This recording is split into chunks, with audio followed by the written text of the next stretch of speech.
Now, as the debate rages on over an alleged genocide against Christians in Nigeria, one possibility could be to borrow a lift from post-apartheid South Africa, which attributes much of its stability to a truth commission that helped to engender lasting peace, forgiveness, and reconciliation. Is this what Nigeria also needs? A truth commission to establish the truth about the killings that U.S. President Donald Trump has designated a genocide and designated Nigeria a country of particular concern. We're quickly bringing our guest, Todimu Ige, who's a lawyer and a public policy commentator, to join us to discuss this. Todimu Ige, thank you for joining us, and it's an absolute pleasure to have you join us, especially to speak from your legal perspective. Now, we've had different people coming out to talk about whether or not Nigeria can be called a place of particular concern, especially when it comes to religious targeted killings. Let me get your view on that first of all. No, over the years, we have had a lot of killings, particularly in the northern region and, of course, the Middle Belt. And it's a call for concern. As a matter of fact, you would see that if one life is lost, it's painful. We have had scores of people who have been killed. But being that as it may, it doesn't mean that we're a country of special concerns. But there is a reason to be worried. And there's a reason for action, and there's a reason to stem these killings.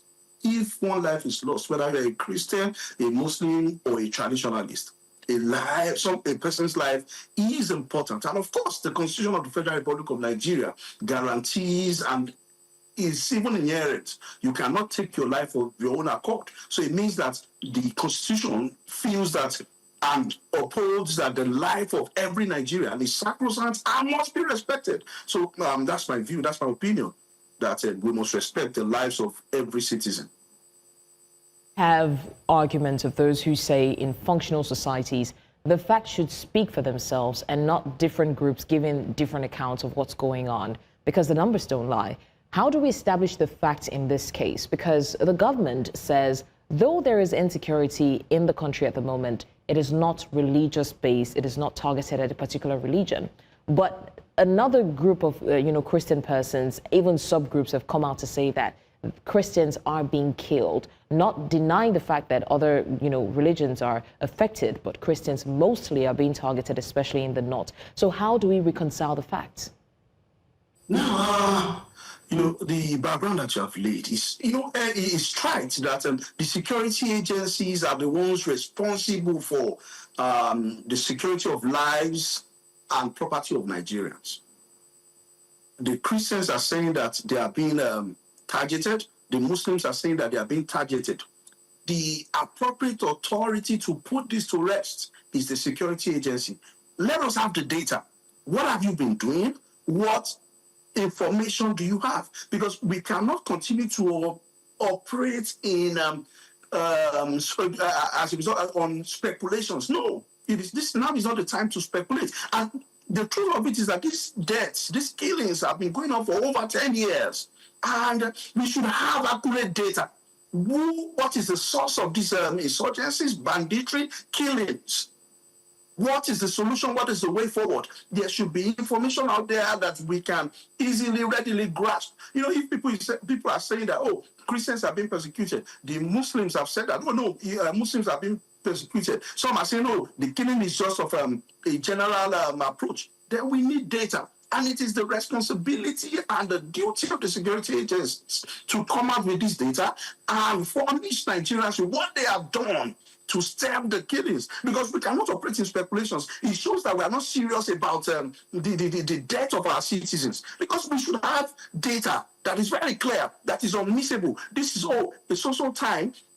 50 Christians were killed, 20 Muslims were killed, 10 people were unidentified. We don't know who was killed, but we don't even have data. And that means that we're in the realm of speculation. And if we leave it at that, it is a sign that things could get worse. People, there have also been agitations for either Christians or Muslims to defend themselves. And this is what uncertainty brings, because everybody wants to be protected. I don't want to sit in my home and be killed because I feel that as a Christian, I'm being targeted. Same way, you don't want to sit in your home or be afraid to go out because you feel that you're a Muslim and you're being targeted. So we need data, and we need to see that action is being taken. Are you convinced that indeed a truth commission is the way to go? And if you are, what will be the modalities for establishing a truth commission and to actually get it work? Which is that what a truth commission does is that parties are able to come to the table. People are able to come to the table with data. And so this is what we have. These are things that has occurred. The truth it will now be the responsibility of the truth commission to now say, okay, we have looked at it. What exactly is the source of this problem? Why do we have killings regularly? You know, some people have alleged that it's banditry. Some people have said that it's the herdsmen. Some people have said that is as a result of land, issues over land. The duty of the Truth Commission is to identify the problem, the source of the problem, what is the current state of the problem, how do we resolve this? Because if once this commission comes out with the facts and the details of what to do, they will not give recommendations. They would even fault those who ought ordinarily to be faulted. Is it the security agencies? Is it the communities that have also been indulging these killings? We need to identify, because if you don't know, there are people who say that once you identify a problem, you have halfway solved the problem. So I believe that a true commission is in order if we are going to walk the talk, if we are going to apply the recommendations, because enough of we have had over the years, we have had so many commissions, we have had so many inquiries, but we don't implement. Now is the time. Life is important. We must treat the lives of our citizens as sacrosanct and ensure that these people are not made to suffer in vain with this, because it would escalate. And I don't pray that it descends into a tribal war. It doesn't descend into a religious war. And we need to act now. The time to act is now. Well, before we let you go, let me ask one final question. Nigeria appears to have a peculiar problem with commissions, a major one being the Oputa panel. How can such a truth commission be made to work if Nigerians themselves distrust these commissions? Nigerians have a right to distrust commissions. Why do I say that? Like I said earlier, we have had over time, over the years, we have had instances wherein we have had commissions, we have had panels of inquiries. These people come out, people go in for those sessions, they give their opinions, they are represented. At the end of it, it's reduced into a white paper, and there is no action.